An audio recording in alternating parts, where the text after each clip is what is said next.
అద్వితీయ దేవుడి గురించి చెప్పడం అంటే మనసు ఎంతో ఉరకలు వేస్తుంది. ఆయన నామాన్ని ప్రచురించాలని నాకు ఎంతో ఆనందం.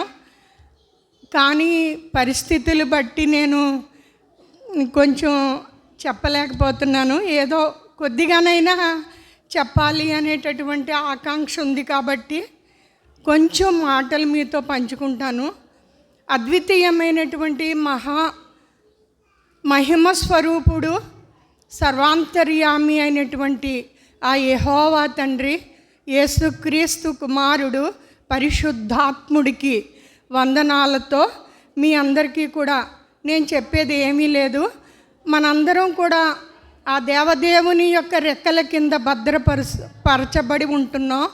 అందుకని మనం ఏంటి, ఆలయానికి వస్తాం కాబట్టి ఆలయంలో మనం ఎలా ఉండాలి, మనం ఏం చేయాలి, దేవుణ్ణి ఎలా ఆరాధించుకోవాలి, మనం చేసే పనులేంటి, మనం ఎలా ఉండాలి అనేది కొద్దిగా చాలా తక్కువ సమయంలోనే చెప్పేస్తాను.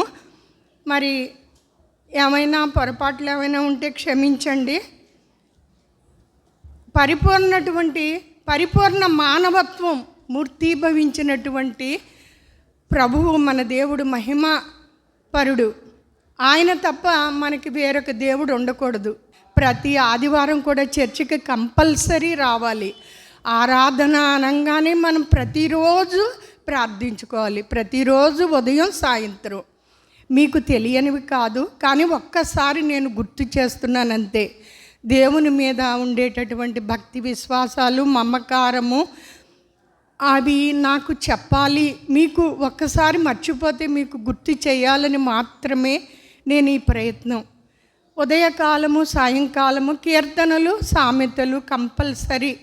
ఉదయం కీర్తనలు చదివితే సాయంకాలం సామెతలు, ప్రార్థన, 2 పూటలు ప్రార్థన మర్చిపోకూడదు. దేవుడే మనం ప్రార్థించుకోవాలి. ప్రభు, ఆ ప్రార్థనకి మమ్మల్ని బద్ధకంగా ఉంది లేపండి అంటే ఆయనే లేపేస్తున్నారు. 4 గంటలకి ఖచ్చితంగా మనల్ని ఆయన లేపేస్తున్నారు. మనం బద్ధకంగా మళ్ళీ పడుకుంటున్నాం. అది నా స్వానుభవం. మరి దేవుడైతే ఎప్పుడు కూడా మనం అడిగింది కాదనరు. అలాగే బైబిల్ కూడా అర్థమయ్యేలా చెప్పు స్వామి, చూపించండి, అర్థమయ్యేలా చెయ్యండి అంటే అది కూడా అర్థమవుతుంది ఏదో రకంగా. ఆయన మనం ఏది అడిగినా సరే చేసే దేవుడు. మనం అడగడం ఆలస్యం, తల్లి అయినా మర్చిపోతుంది కానీ ఆయన మనల్ని మర్చిపోరట. మరి అంత గొప్ప దేవుణ్ణి మనం ఈ క్రిస్మస్ సందర్భంగా మరొక్కసారి మీకు గుర్తు చేస్తున్నాను. మన దేవుణ్ణి అస్సలు మనం నిర్లక్ష్యం చేయకూడదు, మనం అలక్ష్యం చేయకూడదు. మన దేవుణ్ణి ప్రాణప్రదంగా కాపాడుకుంటూ మనల్ని ఆశీర్వదించే దేవుడు, ఆయన కృపలో మనల్ని భద్రపరిచే దేవుణ్ణి మనం ఆరాధించుకుంటూ ఉండాలి. భక్తి పారవస్యంతో మన దేవుడు పరిశుద్ధ దేవుడు, పవిత్ర దేవుడు. మనం కూడా అలాగే ఉండాలి. ఎవరి పట్ల కూడా మనం దోషారోపణ కానీ నిందలు కానీ ఏమీ, ఆఖరికి సర్వెంట్ని కూడా మనం అనకూడదట. భర్తను అనకూడదు, బంధువులను అనకూడదు, ఎవరిని అనకూడదు. మనల్ని తిట్టిన మన శత్రువును కూడా మనం ఏమనకుండా క్షమించి, పోలే క్రీస్తు దేవుని బిడ్డ వాళ్ళు మనం ఏం అనకూడదు అని మానేసినట్లయితే ఫలితాలు వేరుగా ఉంటున్నాయి. మనకు కలిగేటటువంటి లాభాలు, మనకి దేవుడు ఇచ్చేటటువంటి ఆశీర్వాదాలు అనేకం. అది నా స్వానుభవం. మరి ఇవన్నీ మీకు తెలియనివి కావు. ఈ మందిరం, ముఖ్యంగా ఈ మందిరం అంటే ఏ మందిరమైనా సరే దేవుని ఆలయం, సమస్త సర్వ ఆశీర్వాదాల గని ఈ మందిరం. ఈ మందిరంలో వచ్చి ఈ మందిరావరణలో సేవ చేసుకోవాలి. సండే సర్వీస్ కానీ ఏదైనా సరే పరిశుద్ధులకి, ఉపదేశకులకి మీరు సహాయపడుతూ ఉండాలి. ఆ సహాయం, మనం చేసిన సహాయాన్ని వృధాగా పోనివ్వడు దేవుడు. ఎప్పుడు చూస్తూనే ఉంటాడు. దానికి తగిన ప్రతిఫలం మనకి లభిస్తూ ఉంటుంది. మరి పరిశుద్ధులకి, ఉపదేశకులకి నేను చెప్పేది ఒకటే, యూత్ని ఎక్కువ అట్రాక్ట్ చేసుకున్నట్లయితే మీకు రాబోయే రోజుల్లో దేవుణ్ణి తెలుసుకున్న బిడ్డలు ఎక్కువ మంది ఉంటే సమాజం కూడా బాగుంటుంది. ఇప్పుడు యూత్ అందరూ సెల్ ఫోన్స్ పట్టుకుని వాళ్ళు ఇష్టం వచ్చినట్టుగా ఫ్రెండ్స్తో ఎంజాయ్ చేస్తూ గడుపుతున్నారు. అటువంటి మార్గం నుంచి యూత్ని మీరు మళ్ళించాలి. అది ఒక చాలా ప్రయాసతో కూడిన కర్తవ్యం అనుకున్నా సరే చెయ్యాలి. ఉపదేశకులు చేయాలి. తర్వాత దేవుడు మనల్ని ఎలా కాపాడుతున్నాడు, ఏ సమస్య అయినా సరే మనం దేవుని ఆరాధించుకోవడానికి వచ్చి దేవుని ఆలయంలో మనం ప్రార్థించినట్లయితే ఎన్ని సమస్యలు తీరుతున్నాయో. మనం ప్రతి సమస్య ఆయనకి ఆలయంలోనే విన్నవించుకుంటాం. మోకాళ్ళుని ప్రతిదీ. ఎవరైనా సరే ఇది నాకు నెరవేరలేదు అని చెప్పేవాళ్ళు తక్కువ ఉంటారు. నేను అనుకుంటున్నాను, మరి అది నా స్వానుభవం. మనం ఏది అడిగినా సరే మన యొక్క సమస్యలు, మన యొక్క చదువు, విద్యార్థులైతే చదువు సమస్యలు, ఉద్యోగస్తులైతే ఉద్యోగ సమస్యలు, అనేకమైనటువంటి ప్రెషర్స్. ఇప్పుడు హౌస్ వైఫ్స్ అయితే వాళ్ళకి సమస్యలు, కొంతమంది భర్తలతో సమస్యలు, భార్యలతో కొందరికి సమస్యలు, బిడ్డలతో కొందరికి సమస్యలు. ఏ సమస్య అయినా సరే ఆలయంలో మోకాళ్ళూని ప్రార్థించినచో అది పరిష్కారం అవుతుంది తప్పకుండా. మీకు తెలియనిది కాదు, అందరికీ తెలుసు.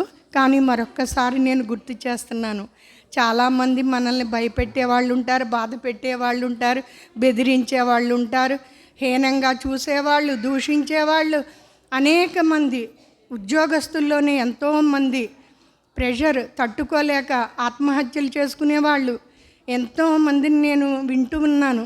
అటువంటి ప్రెషర్స్ అన్నిటి నుండి కూడా దేవుణ్ణి అడిగినట్లయితే కాపాడుతాడు. అంటే ఆయన చెప్పిన విధానంలో మనం ఉండాలి. ఎలా ఉండాలి? మనం ఆయనకి తగ్గట్టుగా, ఆయన చెప్పినట్టుగా, ఆయన విలువలు, ఆజ్ఞలు పాటించుకుంటూ మనం చేసేస్తాడు. అంటే మనం ఎలా పడితే అలా ఉండి, ఎలా ఉంటే మన ఇష్టం వచ్చినట్టు తిరుగుతూ చేసేయమంటే చేయడు దేవుడు.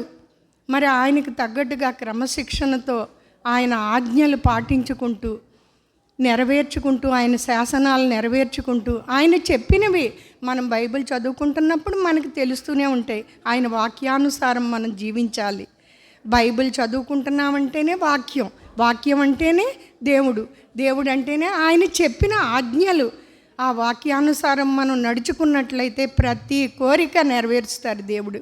మీరు ఒక్కసారి ట్రై చేసి చూడండి. అది ఆవిడ చెప్పింది నిజమా కాదా అనేది మీకే తెలుస్తుంది. ఏదైనా సరే, ఏ సమస్య అయినా సరే, మనకి అస్వస్థత అవ్వచ్చు, అనారోగ్యాలు అవ్వచ్చు, రోగాలు అవ్వచ్చు, చదువు సమస్యలు అవ్వచ్చు, ఉద్యోగ సమస్యలు అవ్వచ్చు, ఏవైనా సరే. నాకు ఎన్నో, నేను చెప్పాలంటే సాక్ష్యం మరి 1, 2 కాదు, చెప్తే ఈ రోజంతా సరిపోదు. దేవుడు అన్ని సహాయాలు చేశారు నాకు. దేవుడికి కృతజ్ఞతాస్తుతులు నేను రోజు చెప్పుకుంటూనే ఉండాలి. ప్రతిరోజు చెప్పుకోకపోయినా వారానికి ఒకసారైనా మనం దేవుడు చేసినటువంటి మేలుల గురించి కృతజ్ఞతలు చెప్పుకోవాలి. దేవుని నామస్మరణ ఎప్పుడు మరువకండి. సర్వకాల సర్వావస్థల యందును ఆయన నామాన్ని స్మరించుకుంటూ ఉండాలి. ఎప్పుడు పని చేసుకుంటూ కూడా హృదయంలో, మనస్సులో, అప్పుడు ఫలితాలు వేరుగా ఉంటాయి. మీకు ప్రార్థన పట్ల నిర్లక్ష్యం వద్దు. ఒక్కసారి చెప్తున్నాను, హృదయాంతరంగంలో దేవుడు నిలిచి ఉండాలి. తర్వాత మనం ఏ స్వభావాలు కలిగి ఉండాలి?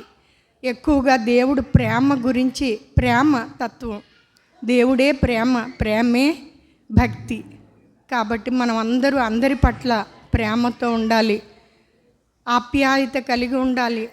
ఎవరిని నిర్లక్ష్యం చేయకూడదు, గర్వం ఉండకూడదు, అహంకారం ఉండకూడదు, పొగరు ఉండకూడదు, అసూయ ద్వేషాలు ఉండకూడదు. దేవుడు చెప్పినవన్నీ విడనాడి, అంటే ఒకేసారి విడనాడలేకపోవచ్చు, గ్రాడ్యువల్గా ప్రాక్టీస్ చేసుకుంటూ ఉంటే ఏదైనా మనం సాధించగలం. పట్టుదల ఉండాలి. దేవుడు చేసే మేళ్ళు అన్నీ కాదు. కాబట్టి నేను దేవుని మేలుల గురించి మాత్రమే ఈ క్రిస్మస్ రోజున మీరందరూ, ఈ చర్చిలో ఉన్నటువంటి మీరందరూ కూడా ఆనందంగా, సౌభాగ్యంగా ఉండాలని నేను ఈ మాటలు చెప్తున్నాను.